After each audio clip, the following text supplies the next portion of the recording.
대만 황금 시간대 9시 뉴스에 대한민국이 주인공으로 등장했습니다. 그것도 1시간 30분짜리 특집 방송이었는데요. 바로 대한민국 제53특수 비행전대 통칭 블랙이글스의 대만 방문 생중계였습니다. 심지어 블랙이글스는 호주 멜버른 남부에서 개최되는 아발론 국제에어쇼에 참가하기 위해 10,000km를 비행하는 중이었고, 대만은 경유를 위해 잠시 들린 것뿐이었는데요. 그런데도 언론은 대한민국 블랙이글스의 방문을 대서특필했고, 대만 전역에서 한 번이라도 T-50 기체를 목격하고자 구경꾼들이 몰려들었습니다. 그야말로 대만 전역이 열광했던 셈인데요. 그리고 이에 보답하듯 대한민국 블랙이글스는 30개국 700여 개 업체와 160대 이상의 항공기가 참여한 역대 최대 규모의 아발론 에어쇼에서 당당히 종합 최우 수상을 차지했습니다. 이것만으로도 역시 대한민국이라고 외칠 수밖에 없는 가슴이 웅장해지는 일인데요. 그런데 여기에 더해 군사 전문가들은 이를 계기로 대한민국의 영향력이 아시아를 넘어 호주, 오세아니아 권역까지 확대되기 시작했다 분석하고 있습니다. 그래서 준비했습니다. 오늘은 역사상 최초로 적도의 나무로 비행한 대한민국의 전투기, 그 심상치 않은 의미에 대해 알려드리겠습니다.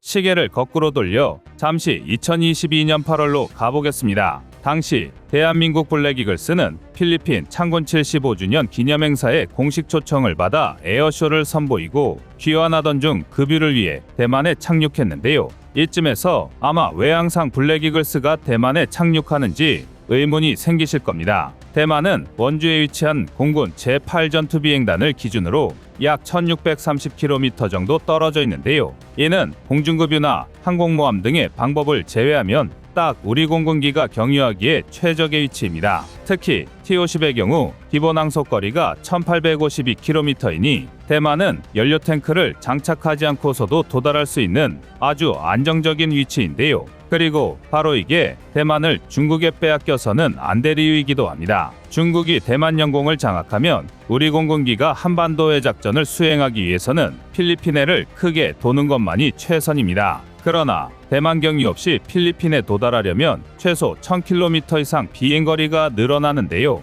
그렇다면 어쩔 수 없이 FA-50에 연료 탱크를 장착해야 합니다. 이는 결국 탑재 무장이 줄어든다는 말과 일맥상통인데요. 당연한 얘기지만 안보 상황에는 심각한 악영향일 수밖에 없습니다. FA-50뿐만이 아니라 대한민국 전투기가 한반도 이외의 작전을 펼치려면 중국, 북한, 일본의 간섭을 받아야 하는데요. 이쯤 되면 사실상 내륙국이나 별반 차이가 없습니다. 그런데 이런 이유 때문인지 비단 2022년까지만 하더라도 대만은 대한민국의 갑질 아닌 갑질을 일삼았습니다. 복잡한 사정이 있긴 하지만 한국과 대만은 수교국도 아닌데다 경제적, 사회적 연관성도 적다는 걸 생각하면 어처구니 없는 일이지만 대만은 상당히 혐한 기조가 강했던 나라인데요. 그도 그럴 게 대만은 중화 사상의 원류와 같은 나라입니다. 중화민국 시절을 잊지 못하는 대만은 여전히 세상의 중심이 자신들이라고 생각하는 경향이 있는데요. 그런데 분명 수십 년 전만 해도 자신들보다 못 살았던 대한민국이 이제는 되려 세계 최정 상대국들과 어깨를 나란히 하니 속된 말로 배알이 꼴리는 것입니다. 정계는 이를 이용해서 대만의 국제 입지, 경제적 상황이 불안해진 걸 대한민국 탓으로 돌렸고 우리의 성과를 인정하지 못한 채 무작정 혐오부터 하고 보는 성향이 생긴 것입니다. 참 치졸하지만 이게 얼마 전까지 대만의 현실적인 모습이었는데요. 심지어 필리핀에서 에어쇼를 마치고 대만을 경유했던 블랙이글스의 대만 영향력 1위 방송사인 TVBS는 충격적인 만행을 저지르기까지 했습니다. 바로 대한민국의 T-50을 중국이 김치의 원조라고 주장하는 파오차이와 결부시켜 파오차이기라고 부른 것입니다. 선을 넘어도 제대로 넘었는데요. 더 화가 나는 건 이따위 어처구니 없는 짓을 저지르고도 대한민국이 강력하게 항의하자 실수라고 둘러대기 급급했다는 것입니다. 이게 대만의 실체였는데요. 그러나 이것도 옛날 얘기가 되었습니다. 고작 5개월 만에 대만은 제대로 주제 파악을 끝마쳤습니다. 호주 아발론 국제에어쇼에 참가하기 위해 또 한 번 블랙이글스가 대만에 착륙하자 이번엔 귀빈이 오셨다는 듯 1시간 30분짜리 특집 방송을 편성했는데요. 심지어 이를 내보낸 방송사가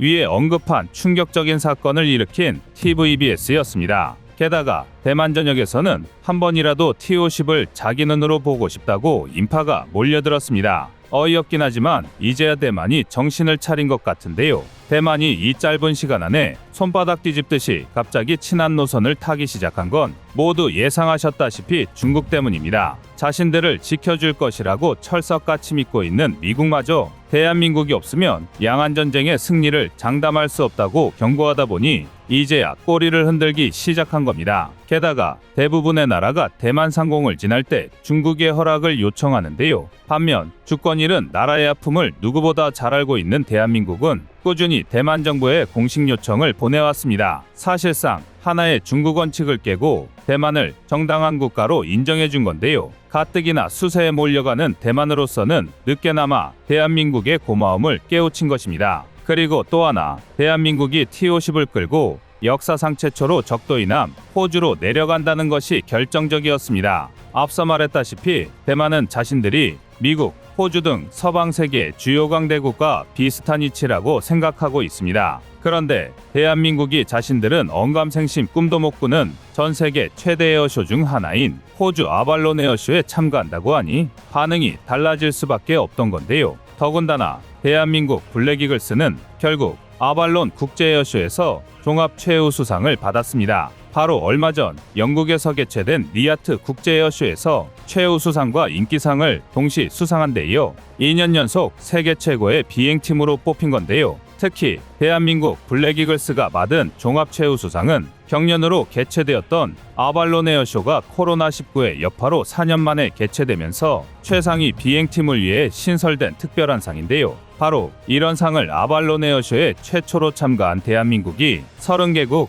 700여 개 업체 160대 이상의 항공기를 뚫고 초대 수상한 것입니다. 여기서 끝이 아닙니다. 이는 단순히 국위선양 정도로 다가 아닙니다. 국제 에어쇼는 한 나라의 화려한 비행 기술을 선보임과 동시에 전투기의 성능을 방산 시장에 각인시키는 역할인데요. 실제로 T-50을 기반으로 한 경공격기 FA-50은 같은 기간 아발론에서 개최된 방산 전시회를 통해 오세아니아 전역에서 초유의 관심사로 떠올랐습니다. 특히 그 중에서도 개최국인 호주는 현용 중인 30세대의 호크 전술인 무기를 대체하기 위해 2022년부터 신규 도입 프로그램을 추진하고 있습니다. 70년대 개발된 구식 체계인데다 최고 속도도 마하 0.8에 불과한 호크로는 갈수록 발전하는 첨단 항공무기 체계를 훈련하기에 턱없이 부족하기 때문인데요. 반면 FA-50은 고등훈련부터 전술훈련까지 모두 수행 가능한 데다 경공격기로 개발된 우수한 성능이 뒷받침되는 만큼 항공작전에도 투입할 수 있습니다.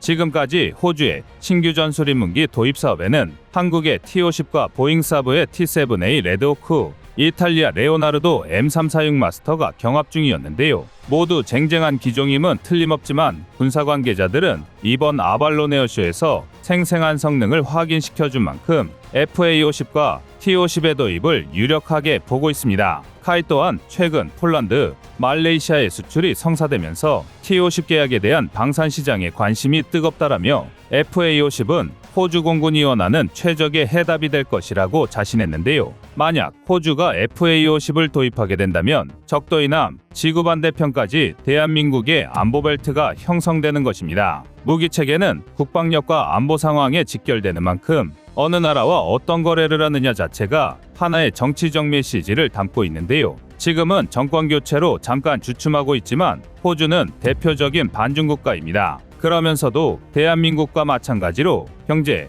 무역 분야에서 중국에 대한 의존도가 상당히 높았던 나라인데요. 하지만 두 나라의 관계는 2016년부터 삐걱대기 시작했습니다. 그러다 2020년 호주가 코로나19 진원지에 대해 정밀한 조사를 진행해야 한다고 주장하면서 중국과의 관계가 최악으로 돌아섰습니다. 이에 중국은 호주산 쇠고기, 보리 등에 살인적인 관세를 부과하고 석탄 수입 금지라는 초강수를 두면서 경제 보복에 나섰는데요. 반대로 호주는 쿼드 참여, 오커스 결성 등으로 맞서면서 두 나라의 관계는 군사 대립으로까지 번졌습니다. 여기에 결정적으로 호주의 대간첩 안보기구 국가안보정보원 ICO가 총선에 중국이 개입한 정황을 포착하면서 두 나라의 관계는 돌아올 수 없는 강을 건너버렸는데요. ICO는 첩보를 통해 정체를 알 수 없는 중국 기업가가 총선 후보 중 한 명을 간첩으로 매수하려다 실패했음을 밝혀냈고 정재계에 중국의 영향력이 얼마나 퍼져 있는지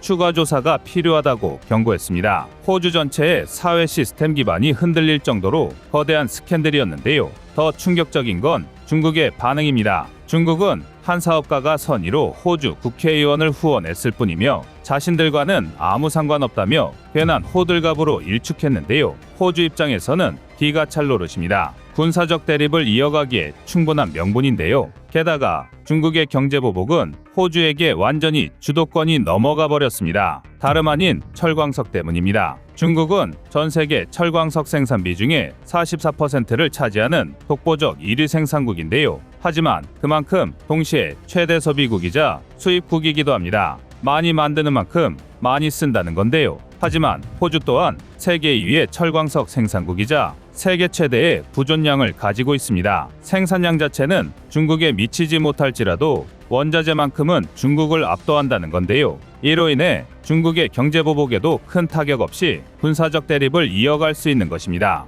그렇기 때문에 인도 태평양 지역에 평화체제를 구축하려는 대한민국의 장기 전략을 고려했을 때 호주는 절대 빼놓을 수 없는 파트너인 것입니다. FA50은 그 가교 역할을 수행하기에 충분한 기체인데요. 또한 이미 다 된 밥상이었던 레드백 수출이 호주 내부에서 대외 공격용 무기를 우선 도입해야 하는 것 아니냐는 의문이 생기면서 잠시 멈춰선 사이 FA50이 먼저 진입로를 닦을 수도 있습니다. 물론 호주로서도 남중국해를 지나 유라시아 대륙에 진출하기 위해서는 대한민국처럼 중국을 견제할 수 있을 만큼 강력한 동맹이 필요한데요. 이처럼 대한민국은 우리의 힘으로 지구 반대편 호주의 국제정세까지 움직이고 있습니다. 하지만 충분하다고는 할 수 없는데요. 아시아 패권을 위해서는 더 긴밀한 동맹관계를 형성할 필요가 있습니다. 그리고 부디 호주가 그 시작이 되길 바라겠습니다. 이상 꺼리튜브였습니다. 안녕하세요, 꺼리튜브입니다. 여러분의 가부나 성원에 힘입어 군사무기에 관심 없는 분들도 쉽게 이해하실 수 있는 대한민국의 육해공 군사무기의 숨은 비하 이야기를 책으로 엮었습니다. 하루 종일 검색해도 절대 찾을 수 없었던 비밀스러운 내용을 이제 책으로 만나보세요.